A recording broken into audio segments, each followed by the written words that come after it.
Vagabonds. Don't know nothing about anything, or just stack the beans. He's got black grease on his hands and he notices. Did you just do a fluff and sniff it? I'm suffering on the front lines of privilege. Kings. Vagabonds! Welcome to Kings and Vagabonds. Vagabonds. That's people, true. and people should know. People should know. Yeah. And people have to know. People shame the bikie nipple. They don't like a big pepperoni pizza nipple.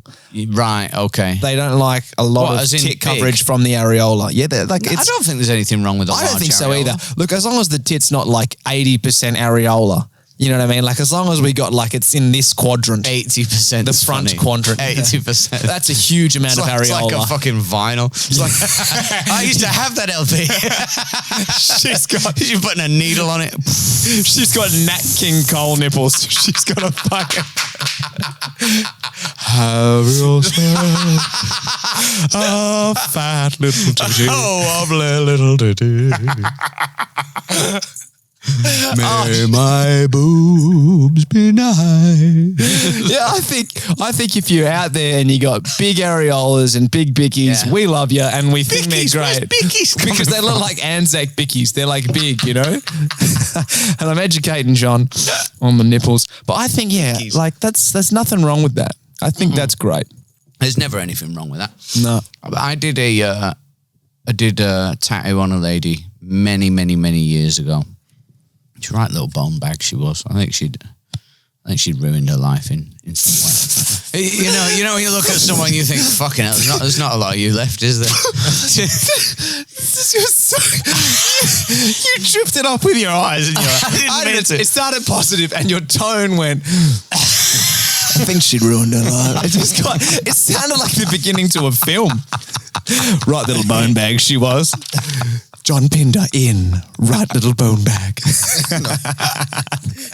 Bum bag, wasn't it? Bone bag. Is it bone bag or bum bag? Bone bag. Bone bag. Oh, bone bag. That's funny though to call someone a bum bag. One of those. You're talking about your bum bag. It's quite a good insult. You're carrying my vape, you little bum bag. Yeah. Anyway, she ruined her life. What happened then? Yeah, I did drift off there. Well, I think was very because dramatic. I was using her for an anecdote, and then I thought, I wonder what's happened to her. And then I thought, probably nothing. In 20 years, probably not a thing. Nothing, just more trauma. Just consistent nothing, just wandering around Wanneroo. Well, what happened to her? I had to do, I think it was like a cover-up or something like that on her boobie. And it was, I think it was like, it might have been a name or something like that. I had to cover it with a little cute dragon or a fairy or something like that. Yep. But it was like, she didn't need to get her titty out. It could have been one of them, because I said, just pull your top down to there. Yeah. And I can work with that. Oh, it was the upper part of the titty, was it? Yeah, it was upper just breast. sort of on, yeah. Yeah. But she sort of just walloped it out. But she had strange sort of boobies. I'm not shaming her. No. But they were... Because we love all nipples and we've covered that. We do. But describe these monsters. It was like a child's finger. It was Oh, no. It was a big long bugger. Shit. It was like when you had the cold plunge and they went, put your Oh, yeah. But it was more so. Oh, no, I laughed It was and I have them. It was, no, you don't have them, because at least those were like, they sort of came to a point. This was a stubby thing. It was like a child's, it was like half a cigarette. Oh, fuck's sake. Like, But it was a very strange thing, because you're tattooing, you have to use two hands to tattoo. So you've got your hand that your machine is in, and then you've got the skin stretching hand that keeps the surface taut. Go on. Don't touch yourself. I'm not touching myself. Go on. Stretch it. But so you'd move it, and then it'd sort of pop up between this finger and that finger, and then you'd be like, right, okay, well, let's ignore that. And then you move your hand just a moment and it'd fucking roll under and pop out. It's got like, Roy Jones Jr. under the ropes. Like, you know when you do the ropes? Yeah. The rope thing as a training exercise. Head movement. That's its nipples. It was like, oh. yeah. So I've never forgotten it. It's sort of burned in, you know? I wasn't there. I would have only been about... But I can see it. Would I have been about 17, 18 or something What? like that? I weren't prepared for it. No, that's not good. I wouldn't. Look, no time can prepare you for a nipple like that. No. No amount of training. Yeah. You just got to deal with it as it comes. And it sounds like you did a great job. It must have been a nightmare. Do you remember the name? Do you know what's so crazy is because her nipple was so intense that you forgot the name on her titty. Yeah, I don't remember the name. I don't even remember the thing that I covered it with. I just remember thinking you could probably get about 5 or 6 piercings in that. More like a Twiggy stick. You can hang your washing along it. Yeah. Maybe there are fucked up nipples. I want to retract what I said at the beginning of the pod. There probably are fucked up ones. If you got like, just like real tampon nipples, that's not good. Sometimes I suppose, I think probably a nipple could be normal, but its neighbour is in a bad way, and then that can let the whole side down. Hold on, what? Oh, so like one nipple's bad, one nipple's good. Yeah. Oh, they're just doing different things. What? Well, if one's normal and then one's a bit squiffy, or one's an innie, one's an outie. Does that happen? I don't know. I imagine. Well, I know that sometimes breasts are one is sometimes bigger than the other, but maybe the nipples. That's probably there's true. a discrepancy in the nipples. Yeah, maybe that's true. Because people are generally not symmetrical creatures, are they? No, that's not true. I mean, speak for yourself, but for me, I mean, for you it's different. Quite symmetrical, if I must say. Yeah, you're fairly symmetrical. I remember a physio showing me myself in a mirror, and they were like, "That's you," and I was like, "Oh yeah, I'm wonky." Hey, are you sure? Yeah. Oh. Why is that? Well, that's a shame. Why is that sad man shrugging? Yeah. That's you, John. That's you. That's you. Oh, scoliosis, John. Yeah. Fucking hell. You know what's a weird thing to admit? My mum is quite a heavy-breasted woman. Yeah. And I was breastfed. Just leave it there. And that's the clip. And that's the clip. My mum was a heavy breasted 4-second clip. No, my mum she had big tardies. You're saying she's still alive. No, yeah, but they are still huge. Yeah, they're pretty substantial. My mum is a large breasted woman, and I was breastfed, and I sucked my thumb until I was 12, and it was never enough. It was never enough. The big part of what got me to quit sucking my thumb, because they tried everything. They tried taping my thumbs. They put chili sauce on my thumbs when I'd go to bed. That's mean as Yeah, I know. fuck. They were desperate. Oh, they were desperate. Chili sauce? Yeah, and they even got like a thing called a quad helix, which an orthodontist put in my mouth, which was like a metal contraption that hooked to your back molars, and then it came in the middle, and it had like a curve. They just sort of hang me from the ceiling. And I'd suck my way through. But it was like a metal thing that would stop you sucking your thumb. Right. And it didn't stop me. I just bent my way through. I just sucked my way all the way through it. Yeah. But the thing that kind of put me off it, if you're wondering why I mentioned my mum has large breasts. Desperate to stop you? It was wonking me teeth and shit. And I was like becoming a man. Like, you gotta stop. Socially. I couldn't seem to get through any job interview. Every time I got nervous, I didn't get it again. so hard to respect a man that sucks his thumb. If Mike Tyson sucked his thumb, he'd be like, what a bitch. Despite everything else. But no, my mum, she had these huge milkers, and the thing that got me to quit sucking my thumb was that one day someone was like, that's just you trying to replicate your mum's titty with your thumb. Is that what made you stop? It's like a comfort thing. That's fucking great. And it was such a genius thing to tell like a teenage boy, like a 13-year-old, was just like, you just want to suck on your mum's tits all night. And I'm just like, I'm going to stop this. Yeah, you just immediately start weeping. They're like, don't cry. So do I. You're only human. I mean, look at them. Dude, they're good titties. But that got me to stop. Because, you're just trying to replicate safety. Is this also like another 14-year-old boy? Sorry? Was this another 14-year-old? That was Dad. Oh, was it Dad? No, it wasn't Dad. That wasn't Dad. Wouldn't be surprising though, but yeah, no, that's what got me stopping me sucking me thumb was that's wonderful. I love that story. Juicy bosom. Juicy bazungas. She got me off them, but a Christmas toast. A Christmas toast to me, mum's tits. Merry Christmas, boys, mum. Merry Christmas, Blakes, and Merry Christmas to you, boys. The final episode of the year. Merry Christmas, Merry Christmas, everybody. Another year in. It's the Christmas show. Oh, I've got nowhere else to go. That was great. I thought I was going to do. That's the clip. Yeah. No, it's good to catch up. We haven't podded since. I mean, look, I want to do, if I can, just a super. We've talked enough about the fight. This is the first pod since the fight. I want to do a tiny. I've summarized it in my mind. I've cool. scraped it down. let's do super it. efficient. I don't want to dwell on about it. People are fucking sick of it. I know it already. I'm not sick of They're it. like, you had one fight, relax. no, it's important. People are going to want to know on your own podcast. Sure, they? yeah, hopefully. Because you've talked on fight podcasts as well. Have I? Yeah, didn't Fight you go on podcast? an MMA thing? Oh, yes. So Just no, after you it? are right. Yeah, the guy Yeah. interviewed me on that. No, so Don't look, worry, I'll keep track of your fucking life. Thank you so much. So many things going on, John. I know. No, I won the fight, first of all, if you're wondering. That was, thank you, brothers. It was an experience. It was very, very much more intense than I thought. I got in the cage. I really enjoyed the walkout. The focus of this fight was to relax as much as possible. Yeah. And then just deal with things as they come. I went into the cage. I really enjoyed the walkout. And then I took a moment before the cage entering and I thought, I'm going to just sort of focus now. It's a fight. When I entered the cage, the guy that I was fighting was smiling at me a lot. Yeah. And I was thinking, why is he smiling, playing mind games with me? Are you not going to play mind games with me, son? And then 3, 2, 1, the fight started and he started just punching my head off very hard. And I was like, oh, that's why he's smiling. He knows that this is a fight. And He's about to do his favourite thing. Yeah, I'm doing a side quest and this is his life. Yes. Yeah. So yeah, I got the fucking shit beaten out of me for the first round, the first 3 minutes. He took me down gloriously in front of everyone within like 20 seconds. Everyone was like, "Oh." He was countering me nicely. Everyone. You can't. It was right in front of my corner. It was right in front of my privately. Oh, Could you hear? Could you hear the audience? No, I couldn't hear the audience. I could hear my corner. And my father. in my father in my head. My mind. I looked out. There was an empty chair. Said Blake's dad reserved. Yeah. Yeah, sucking on your mum's Just a breast You're right. I pump can on do it.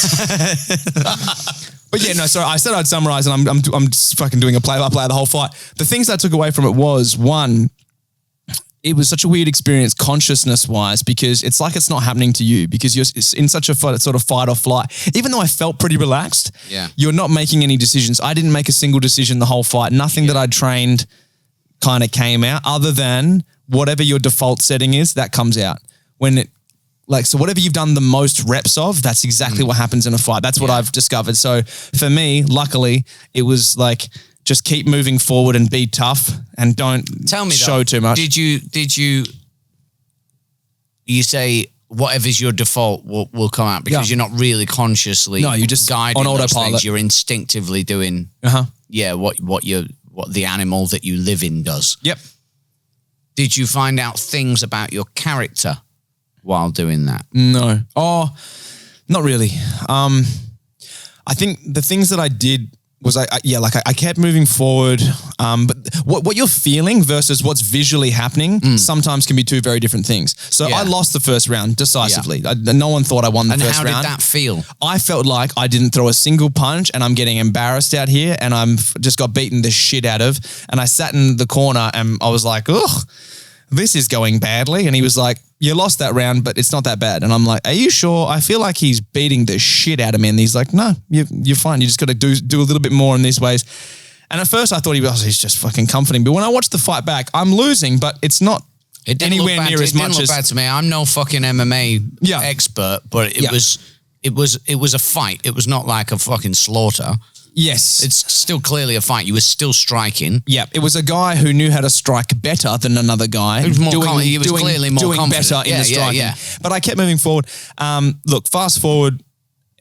Coming out in the second round, I thought, fuck, I don't think I'm going to win this. Like those thoughts entered my mind. I was like, this dude's really good. I hope, if anything, I show good courage.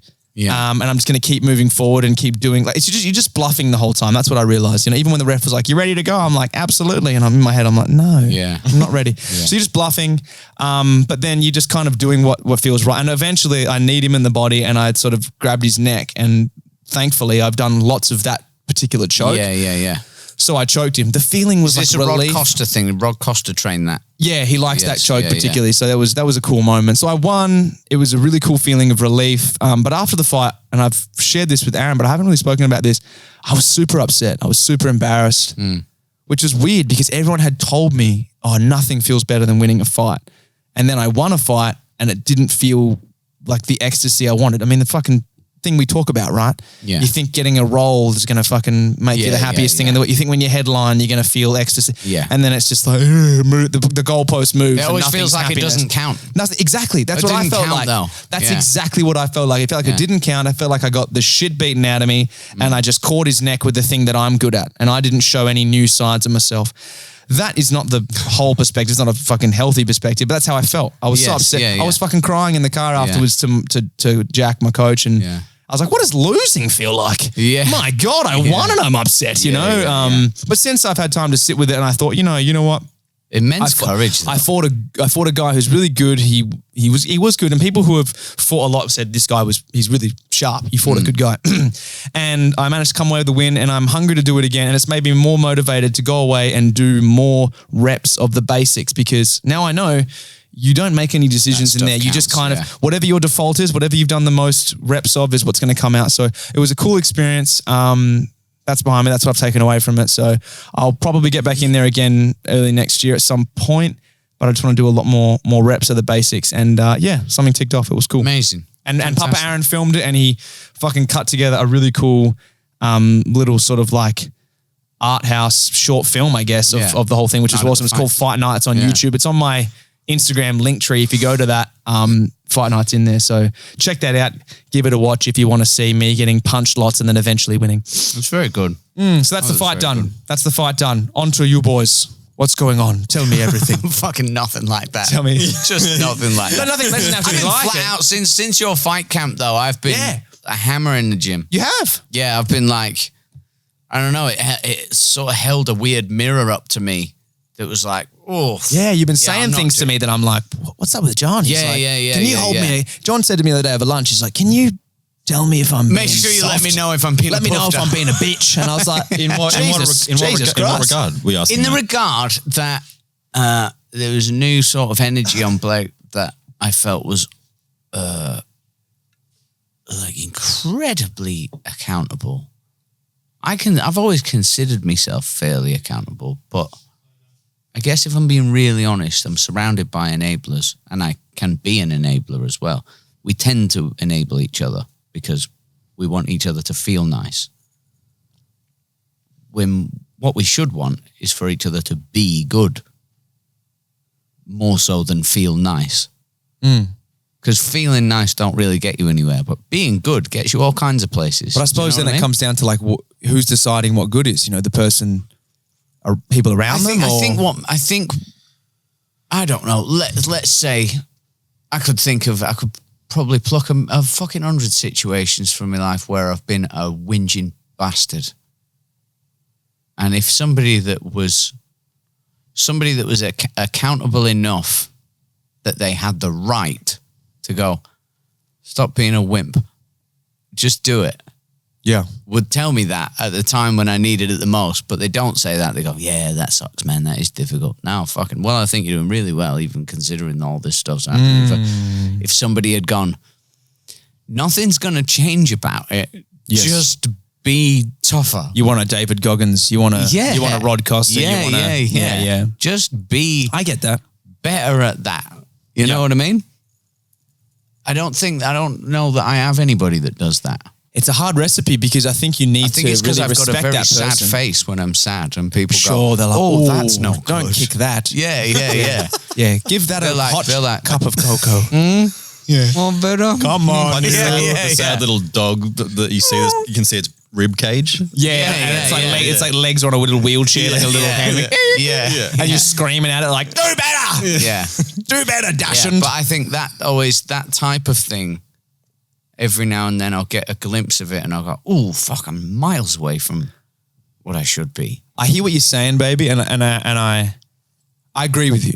I do agree with you. I think that there's something really beautiful about someone who tells you, I love you and you can do better. Yeah, you can be better. You can do better. And I'm not dismissing all the shit, but you just got to fucking put that aside and you got to figure out a way to do this. Because I felt how much that can help you. And that's something that I think the martial arts community does really, really well. And it's something that I had hoped support work would be more of, and maybe it will be down the line. It hasn't been so far, but I hoped it would be that, this thing of just like this beautiful thing where it's like, you can do better, you deserve better, and no one's going to help it but you got to go. Yeah. And I'm going to help you. Yeah. But you got to do better. I'm not saying that I want somebody behind me all the time. No, I know what you're saying. What I'm saying is there's value in it. I noticed that you, around the time of the fight camp, seemed always to be able to tell when you were bullshitting yourself. And I can't always do that. And I want to learn that. I mean, don't get me wrong, I've taken the discipline that I saw in you and I've applied it. I've been training nearly every day. Yeah. Anytime that I can, I do. Yeah. And also the other thing that I took was recognizing when something is a story in my head. Yes. That I'm telling myself. And I big go, one. oh, fucking hell, look, that's another one. That's another, that's another thing that's emotion-based. One of the things that I've noticed as well because I finally managed to get myself into this gym routine I don't feel as good now unless I've done it. Like I finally made that addictive, which was one of the things that I've always struggled with. Do you know what I mean? Drugs are already nice and addictive. Perfect. Yes. Lovely. Yeah. But they do you no good. I don't mean hard drugs. I mean fucking nicotine gum and mid-strength beer. I mean, but like now I finally got to the point where a good session at the gym is like, that's the shit. That's the shit. Yes. You know what I mean? That gets you hard. Yeah, and one of the things that I noticed as well is that it does seem to shut up a lot of the stories just from doing it all the time. Oh yeah. It cuts so much of it out. Yep. And the harder you do it, the quieter it is and the less it interrupts you. But I guess we're doing it all the time, talking shit to ourselves or I don't know. I don't know what it is that sets us up against ourselves. I don't know. That means that we should have to notice when something like that is a story. Well, I think that's the battle, right? That's the fun. You got to learn to love the battle. You got to, like, for me, it helps to sort of be like tickled when I realize a story and be like, that's fun. Even in the way of anxiety, sometimes when I have a really anxious thought, it helps to sort of have the perspective of like, how creative was that, you little Brian? Yeah, you devil. Scamp. You got me. That fucked me. Yeah, yeah. You know, like I'll think that on a plane sometimes. I'll be like, we're upside down right now. And I'm like, you fucking dog. That was you know full well we're not upside down, you cheeky cunt. So, I mean, there's that. You got to kind of maybe enjoy the battle because it never ends, trying to realize the stories and blah, blah, blah. But I want to, I got to call out because I can never tell when I'm bullshitting myself. You said that I reached a place where I can't. I just set something that was coming up that was a non-negotiable, so I just had to deal with everything that came up. That's the difference. I don't think I ever reached a place, and that's what I was trying to communicate, is it's like until you lock in something that really scares you, that is a non-negotiable, the battle with the stories will always be super difficult because there's no big why. Yeah. There's no big why. So why fucking wrestle with accountability? Yeah. There's nothing coming. There's nothing scary. Yeah. But when I had that, it was almost like out of survival. I was like, I better be really honest with myself because I don't want to get knocked out. Yes. So there's that, man. And now that the fight's done, I'm right back to lying to myself. I don't know the truth from anything. I don't know. Right. My back's real sore and I couldn't train yesterday. I went to the gym. I did a little bit of strength stuff and I tried to do a workout and I had to stop. And I was like, I think my back's sore and I think it's the best for me to rest.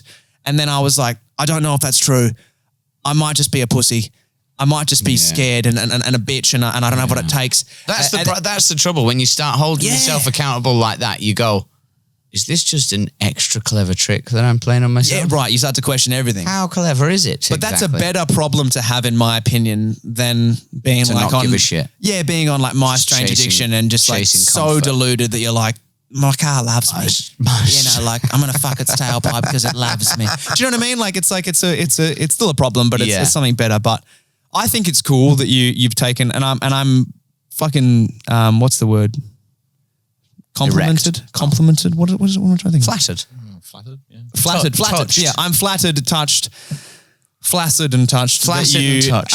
Have taken some inspiration from it, but I don't want you to put it in this place of like, Blake reached this Zen-like state. How can I get there? It's not even that. No, it's not even It's exactly so much that. the same. I just did something that scared me on top of that. I guess what it is finding out that there are other versions of me that I can grow into. Yeah. That's pretty cool. Yeah. To see your friends do that and access a new part of themselves and go, well, we must all have that. Yeah, we must all absolutely. have different areas of ourselves like that. And I don't know, I wonder how much of society allows itself to be fat and lazy and soft. Yes.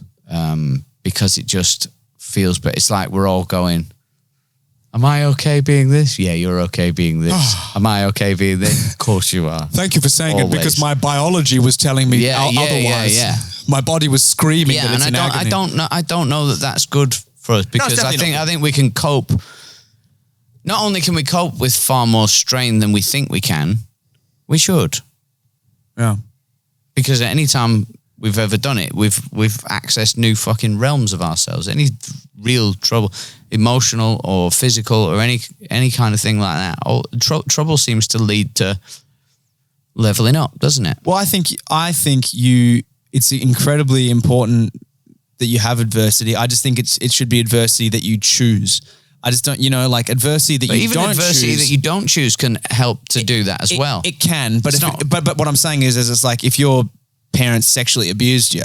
No, of course, yeah. I'm not trying to be extreme. No, I'm just I know saying what you mean. that it's I know like, what you mean, yeah. if you choose adversity, like I don't want to go to the gym, but I'm gonna. Yeah. And I'm gonna have an ice bath, whatever. We talk about all these things, right? There's a dopamine response because of the adversity. You push through this thing and yada, yada, yada. I think choosing adversity and the right type of adversity is super important. I think that the thing that's kind of happened over the last 5-10 years with the whole fitness craze and the Andrew Hubermans and the thises and that's, is it's like there's been more talk about how the human reward system actually works. Like they're kind of just being like, hey man, you actually can't be happy unless you do the hard shit. This thing is really fickle. Like, see this little learn how it works. See this dopamine squirter? Yeah. It'll stop. That's a child's finger. Yeah. It'll stop squirting dopamine if you keep giving it nice stuff. Yes. To simplify it, Don't over squirt it. It'll go flat. If you keep squirting it with the easy stuff, it'll just stop. Yeah. And you'll feel bad. This is the revelation that you had in after your trip as well, isn't it? Exactly. Tell that while I get a beverage. Please get it. I went away. I went from the most disciplined I'd been with this fight camp. I'm eating well. I'm training, blah, blah, blah, blah, blah, all this stuff, right? And then the fight finishes and then I pretty much go away to the East Coast immediately. And I'm like eating every meal out. I'm not training hard. I'm vaping again because I'm like, I can do what I want to me lungs. You're indulging. I'm indulging, right? And at first it feels incredible. At first, I have like KFC. Like we get to Melbourne Airport and we go to KFC and I get a burger box and I'm thinking to myself, why don't I always have KFC? Like I literally have this thought. I'm like, KFC is the takeaway for me. It's got like burger, chicken, gravy, chips, Pepsi. I'm actually a Pepsi guy over Coke. It's everything that's me and I should have KFC all the time. I feel incredible. I eat the burger box. I feel good. I don't even feel shit. Fast forward to like 3 or 4 days later, I've been drinking at lunch. I've been having, meals out. I've been vaping and nothing feels good anymore. Like I vape and I just instantly feel sick. I don't even feel good. I have a drink at lunch. I just feel tired and like I've got tits. And I'm talking on like a biological level. It's not even like the shame. It's just I actually don't feel good. Yeah. And I realized that I'd run out. My body had like run out of like, you get no more dopamine without hard shit. Everything you do from here on will just make you feel worse. And I think that I was like, oh, okay, I gotta go get back into routine and do some uncomfortable things to earn back the naughties. And then I fucking landed on Tuesday and went straight back into training and I felt fucking great immediately again. And it's not about like, I'm a loser. It's not like a mental shame thing. It's just literally like my biology just doesn't feel good anymore. It's like too much indulging.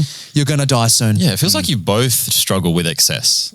Like it feels like you can't just go, I'll do this casually a couple of times a week. I'll have KFC once a fortnight. Yeah. Well, that's what I'm seems discovering. like you have it and then you go, oh, I got to go. And feels so good. And then you feel so gross in yourself that you go, I'm going to cut it out completely. Like I've heard you talk about this. I'm a terrible slave. I'm a terrible slave to that reward system. Yeah. And that's what I was saying to you before that we did the pod. Sometimes we talk before the pod. And I was saying that to you that We do. I shook my head at the That's camera for the funny, listeners. I went, that's no, funny. we don't. That finally I'd managed to trick Yes. the reward system into being a gym guy. Yeah. Yeah. Being we like this. Yeah. You tapped into so how that the I human crave it. reward system Yeah, works. yeah, You're like, yeah. oh, I'm on it now. I And get that's it. taken me fucking Jesus, has that taken a long time. Yeah. Well, just keep it. Now you can kind of, I don't want to say put it on autopilot, but you can listen to your body. You're like, I don't feel good. When you have a beer, take a moment and sort of like be mindful of how you feel after that beer. And if you feel fucking wonderful, the chances are it's because you've earned it and it's good. If you have two and then you start to feel, I feel a bit sleepy and a bit groggy. Yeah. And then you have three and you're like, I feel like I've ruined my day. Yes. That's when it's like, one was where it was good. Yeah. You know, like, Yeah. and you start to listen to it because you can trust that you've tapped into that little bit of that reward system. Transcended into 5D. You're in 5D, John. You're in 5D now. You're one of the higher beings. Now you've transcended.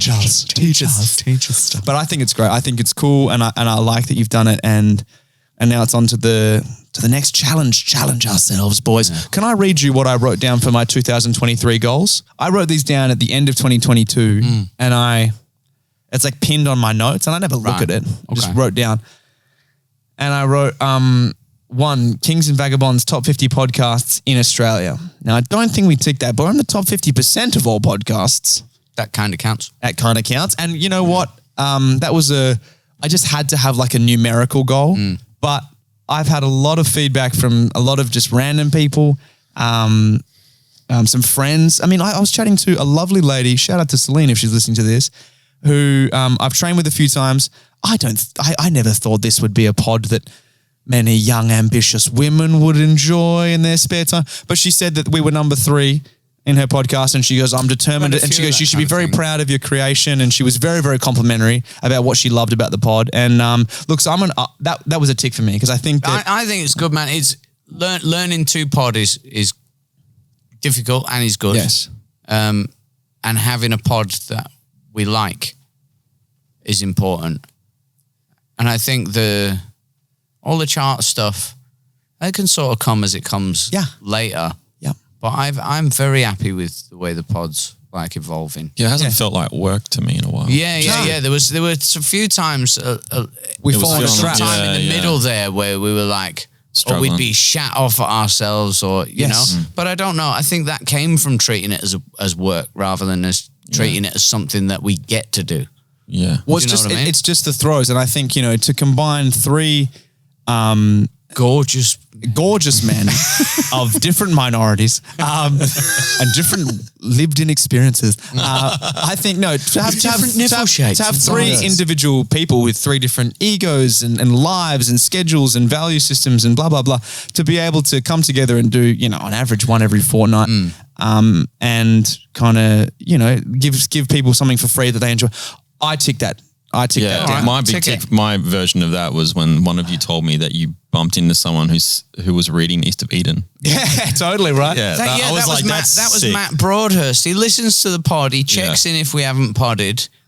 Calm down. Like that. He's a fucking... I'm very happy. 45 episodes in and out. And what you were saying before about nice men, you keep noticing that there are nice and intelligent men. Yes. There's not boneheads and gorillas that enjoy this pod. There's like... If you're a man and listening, you're a good man. Seems to be more often than not. There's quite a few women, but there's a lot of thoughtful men seems to be the demographic. And Matt Broadhurst is exactly like that. Well, let me say this to the ladies listening to this. If you're a single lady out there and you're looking for a man that's going to treat you well, that thinks about things, but also isn't afraid to shift a bit of tin every now and then and get a bit of a pump on. Shift a bit of tin. Ask if he listens to Kings and Vagabonds, because if a man's listening to Kings and Vagabonds, he's got a micro penis, but he's a great guy. He's got a little dick, but he's a great guy.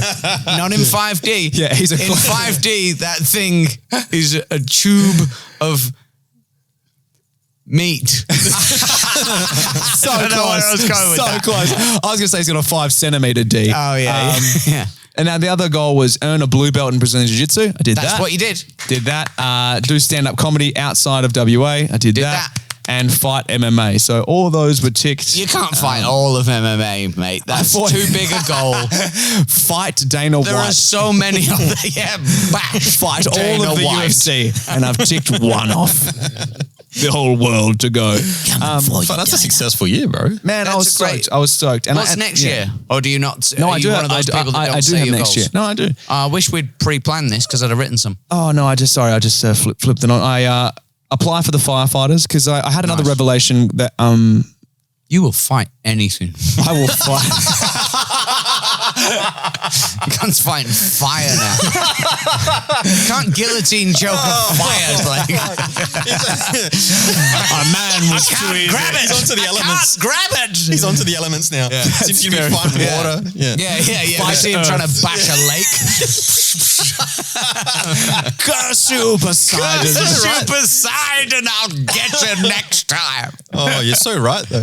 That's very funny. That's a funny riff. No, I had a revelation that been with Sweet Georgia. We celebrated our 4-year anniversary in November. Aw. So many claps. Thank you, brothers. No, We had to clap. we want to have kids. We want to kids. We want to probably have kids in the next 2 to 3 years. Nice. I want to do that. And I realize I want to keep pursuing all the things I'm pursuing in the arts, whether it be comedy, acting, but I don't want to be working all these casual jobs on the side while I'm doing it, I trust that I've hopefully in the next 2 to 3 years have earned enough momentum in comedy or acting that I can have a career on the side and raise a family and keep pursuing it, and it's not going to be the worst thing in the world, But I'm willing to find that out. But so I want to have a family the next 2 or 3 years. I don't want to work a casual job, so I'm going to apply for the firefighters. I want to get that going. In like a full-time capacity. They only accept full-time.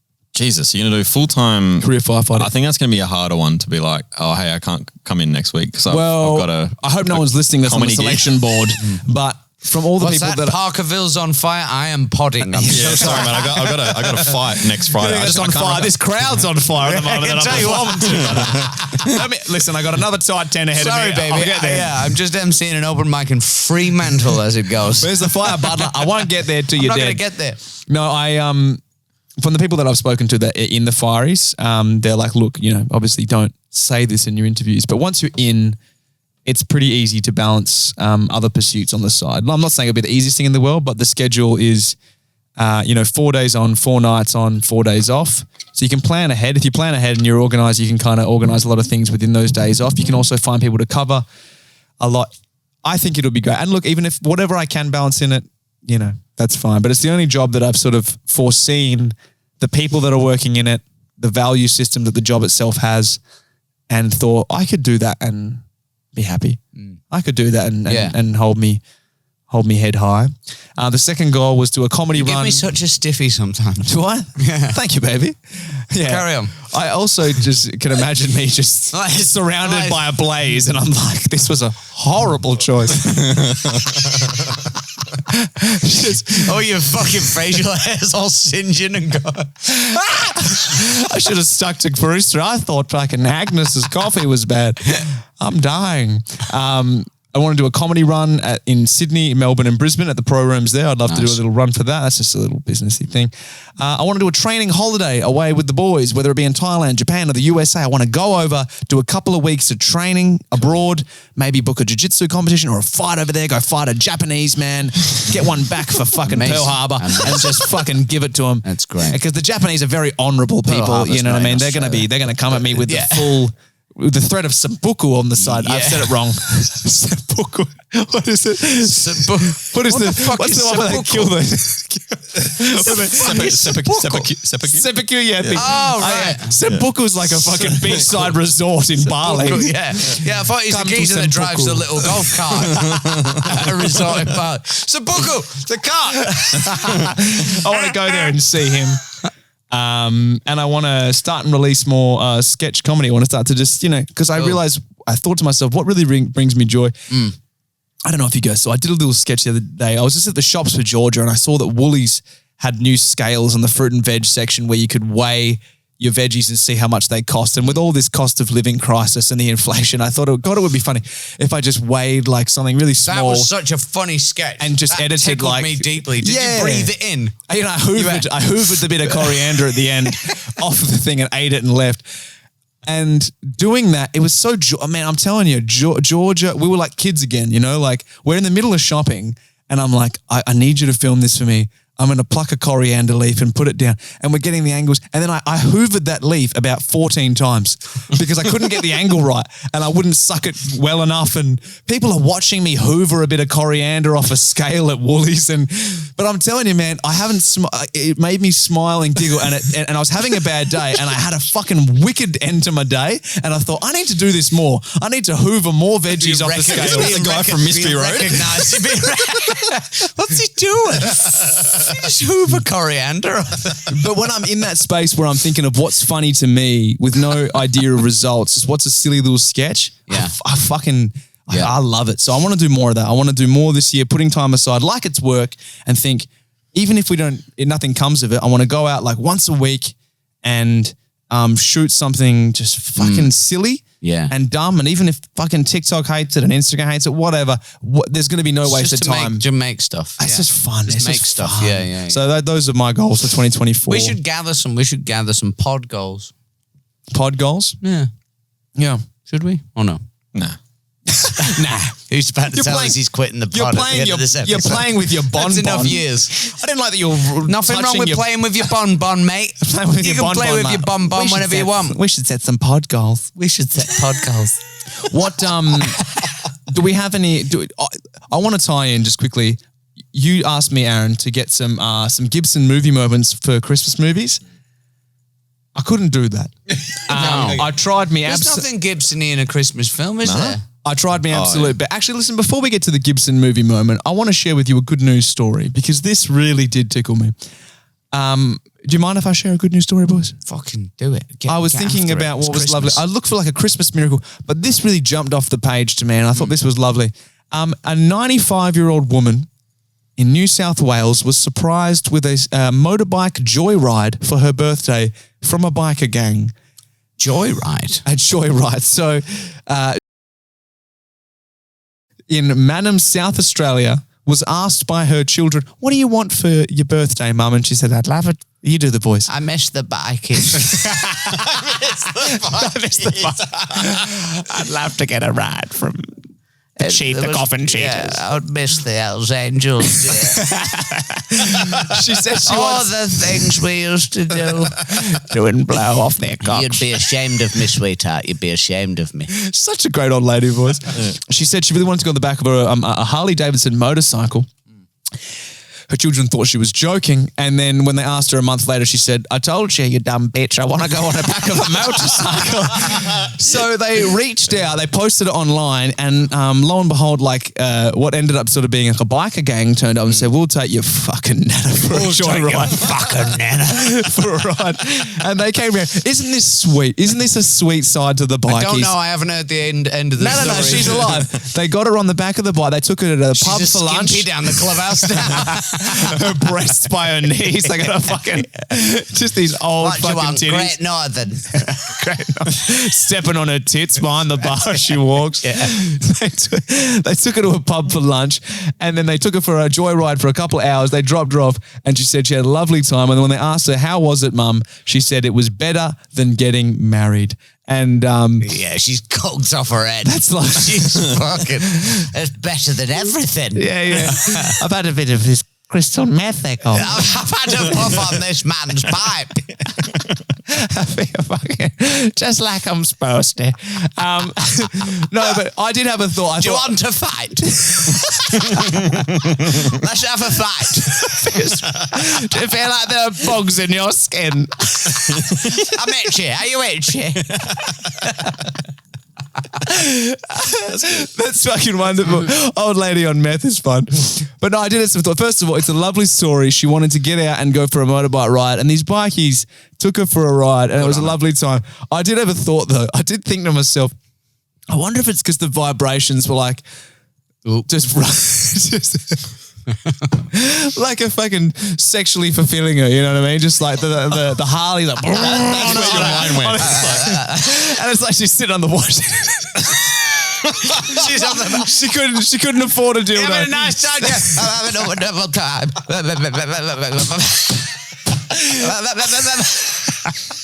Oh yes. And then I'm thinking how horrible these bikies are just taking 100-year-olds orgasming down the highway. That's unbelievable. Yeah, they're all, she's fucking disgusting, isn't she? She's just slipping on the seats, just fucking, oh bloody hell.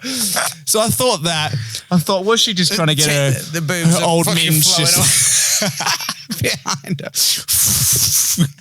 old tits in the breeze. Yeah. And I also Like thought, skin exhausts. how fast did they go on that bike?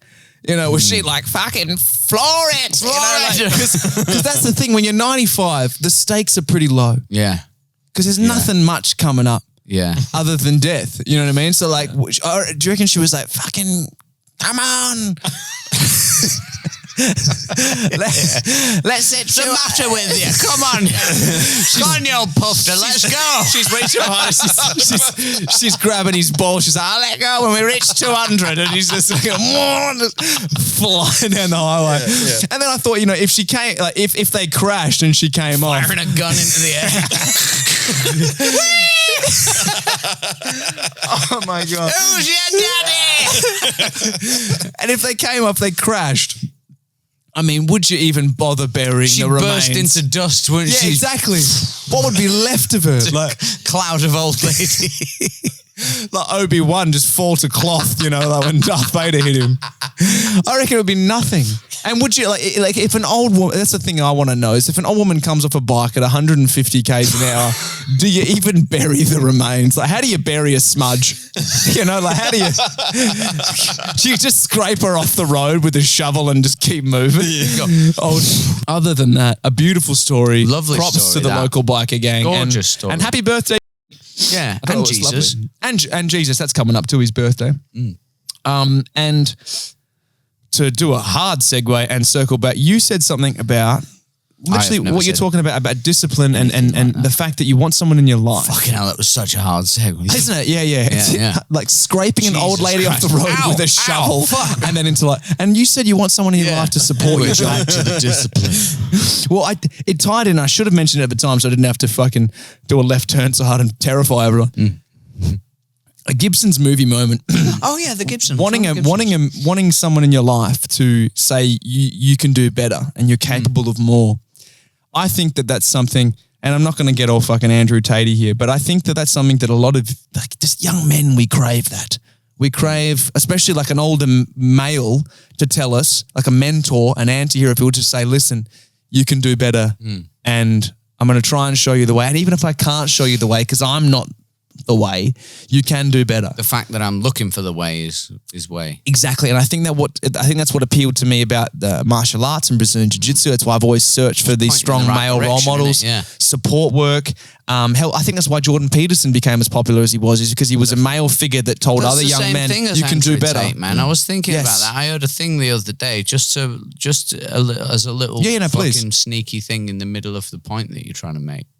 He said something. I heard him say something about how doesn't know how keen he is to be associated with Andrew Tate. But they're very, very, very similar. Tate's another one of those things where I felt like I didn't really know anything about it other than the memes about him, other than the criticisms of him. And I've listened to some of the interviews and things with him. He's not entirely a bad dude. His delivery is like very like, oh, that's tough. You can't necessarily always agree with him. He's got a terrible way of communicating his ideas. Absolutely. Not least as a result of his fucking accent, whatever's going on there. Yeah, I don't know what he is. But who are you trying to be? Are you trying to be American? You're trying to be English? What the fuck is going on here? That's a mess. Yeah. They're two accents that should never coexist in one person. I can't even do it. Nobody can do it. It shouldn't happen. Nobody. It's not on me. I don't know how his mouth fucking works. It's a nightmare. It's just from sleeping with some of the women as he is. He's an incel. But at the heart of Andrew Tate, I think is what you're saying, is blackness. No, I think, but the symptom, I think the reason that people like Andrew Tate are so popular and Jordan Peterson is this fact that I think that a lot of young people, not just men, but a lot of young people in general are screaming out for like someone to say you can do better, not to make them feel good all the time and say you're fine as you are. I think that's good. Yeah, exactly. It's someone to say that you are capable of more and we can do better. And that really made me think of this movie. It's an animated movie by Disney, Treasure Planet. Have we seen it? Treasure Planet. I hope there's some 90s and 2000s kids listening to the pod, but there is a movie, Treasure Planet. It's a story on, Treasure Island. It says Treasure Island. With Long John Silver, all that kind of stuff. Jim Hawkins. It's an old book. Wait, so it's about Treasure Island? Yes, literally. But it's set in the future and there's like floating ships and planets and pirates. Literally just take that and put it in the future with an animated movie. But there is Long John Silver, who, same as in the book, he's a bad guy, but he's like an anti-hero. Like he cares for Jim Hawkins. Yeah. And he's just a strong male role model who's not perfect. Yeah. Which is a tale as old as time, yeah. Right? And there's this scene in Treasure Planet. It gets me teary every time I watch it, and it's beautiful. And I'll try and edit in the clip if I don't get copyright. I don't think it'll be fine. But there's this scene where Jim's really down and he's upset. And Long John Silver says to him, he says, you got the makings of greatness in you. And he said, and when you got to chart your own course and stick to it. And when the time comes that you get to show the cut of your sails and show what you're made of, well, I hope that I'm there that day catching some of the light coming off you. Wow, that's a gorgeous line. And there's this music. Is that from Treasure Island? Treasure Planet, this Disney animated movie. Treasure Island? I don't know. But this was a beautiful line. This is the movie that I watched as a kid, and they animated Jim Hawkins' eyes tearing up, and he hugs him. And he's this big, hard pirate man. He goes, all right, Jimbo, it's going to be all right. And then he's going, oh, all right. That's enough of that. But that, to this day, gives me goosebumps now. Yeah, lovely. And there's something about as a young... I trust you. There. As a young man, maybe it's because we've covered it, but I didn't have the strongest male role model. But there's so many young men that I've spoken to who are now in their 20s and mid-20s, and they go, oh, man, that scene with John, like in Treasure Planet, when he says you got the makings of greatness. Dude, this scene... It's so emotional. Yeah. It's so beautiful. And I think that is something that is so important, so relevant right now, is that the young men just want a Long John Silver in their life saying, you got the makings of greatness in you, and test yourself. And when you finally get the time to see what you're made of, I hope I'm there catching some of the light coming off you. Catching some of the light is such a fucking lovely line. Isn't that fucking beautiful? Oh, it's gorgeous. Catching some of the light coming off you that day. It gives me the Gibsons thinking about it. I love it. That's beautiful. And you can YouTube it, because on YouTube, Jim's speech or whatever, Treasure Planet, it's beautiful. It's beautiful. Well done, Disney. Yeah. Oh, the Gibsons. Beautiful. Yeah, that's very good. So that's what I thought of. You know, we got to support these young men. Muppet Treasure Island's very good also. Is that Tim Curry? Yeah. God bless Tim Billy Curry. Connolly was in that. Was he really? Yeah, he had a wonderful line that he did in a stand-up show once in one of his old videos that I got. He goes, he's moaning about not being asked to be in Braveheart. He's talking about fucking Mel Gibson, and he's going, when you're a Scottish man and they make a Hollywood film that's got every fucking Scotsman on two legs in it and they don't fucking ask you. He goes, I was the only guy to die in a Muppet movie. That's good. Do you remember? He dies right at the beginning of the film. I can't. What's his fucking name in it? Recall it. It's got the black spot. The black spot. Oh, I do remember that. That's activating like a deep nostalgia in me. That's like so buried. Yeah, it's like a buried thing. Yeah. Right on Billy Connolly plays right on the edges of memory being able to be formed. Well, I have one other. This is a throwaway, terrible Gibsons. Some more Gibsons. Gibsons life one. This is the Gibsons for the life. Oh, some life Gibsons. I love moments in life that give you the Gibsons. Man. I'm a segment guy. Segment man. You know, when you're clothes shopping, lads, you know, when you're going for a bit of a clothes shop, can be a painful experience for a lot of us.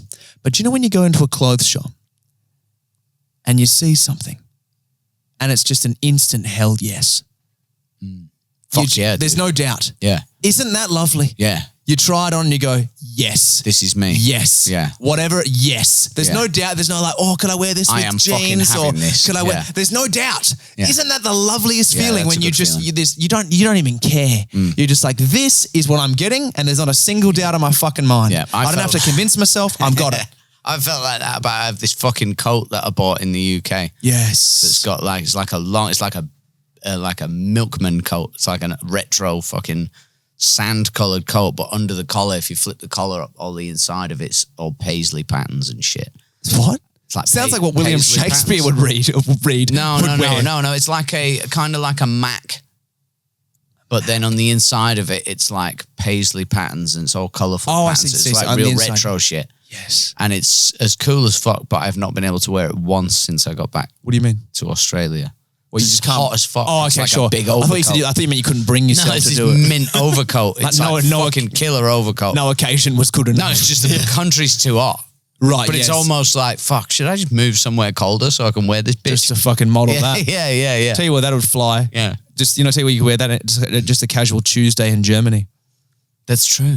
Because they love the casual dress-ups. They love the casual dress-ups. They look very sharp. They prefer a suit. You're going out for noodles, are you? Better wear your overcoat. Better wear your overcoat. Your $400 overcoat. Don't spill the noodles on the overcoat. But if you do, don't worry, because we've got more overcoats. We have many overcoats. You can borrow some of mine. But not for keepsies. Not for keepsies, because I need some. I need these overcoats. One of my early formative memories that I remember just feeling so devastated. They used to have an IKEA in Osborne Park. Do you remember, lads? There was an IKEA where Amart Furniture is now. But there was an IKEA there. And I remember Mum used to go, and IKEA was just, it still is just a fucking whirlwind of you just get so lost in there. Yeah. But I remember Mum would always, they'd give you like a volleyball apron with a number on it. Very impersonal. For your mum? No.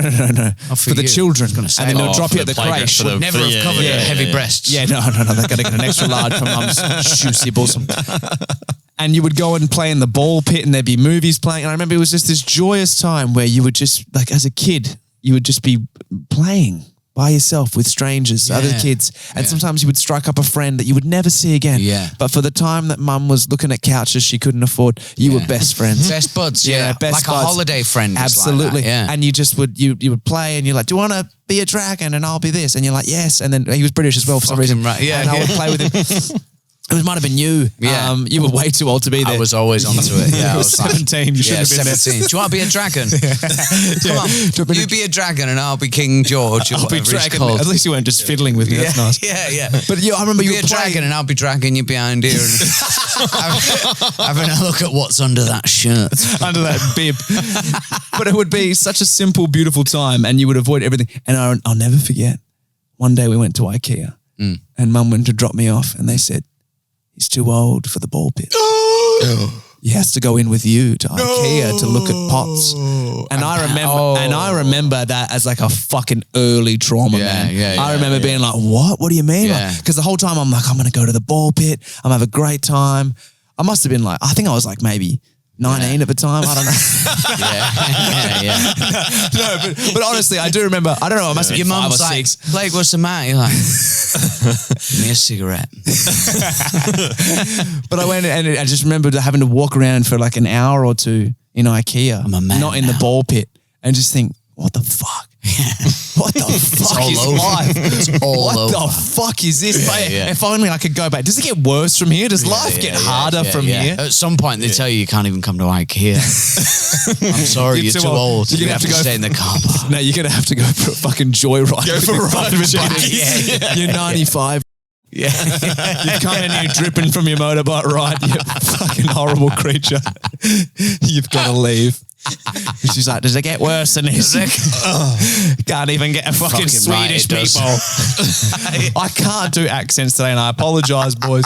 Apologise to the listeners. But it's been wonderful. Christmas episode we've caught Merry up. Christmas. Merry Christmas. Unveiled a few traumas from Blake's childhood. Yeah. They're good. That's a good trauma's a bit. Thumb sucking, the nipples. You reckon? The ball pit. Absolutely, that's a bit. There's a bit in there, not being able to get in the ball pit. And then I could just tag it with the fact that I was 20 or something. Just mislead them. They'll misdirect. Even just telling it that honestly is a bit. Okay. I've got 5 minutes I haven't prepared tonight that I've got to go do, so I might just give him that ball do pit. that. Like, good night. No punchlines. pit. Good night. What the fuck did Anyway, it was sad. Good night. Anyways, my mum's got huge tits. Good night. Love you, boys. Fucking another pod down, another year of podding down. Merry Christmas. Thank you for all that listen. Have a beautiful, safe holidays. Enjoy yourselves. Be indulgent. And then reset the reward system in the new year. Roll that Christmas music, Papa.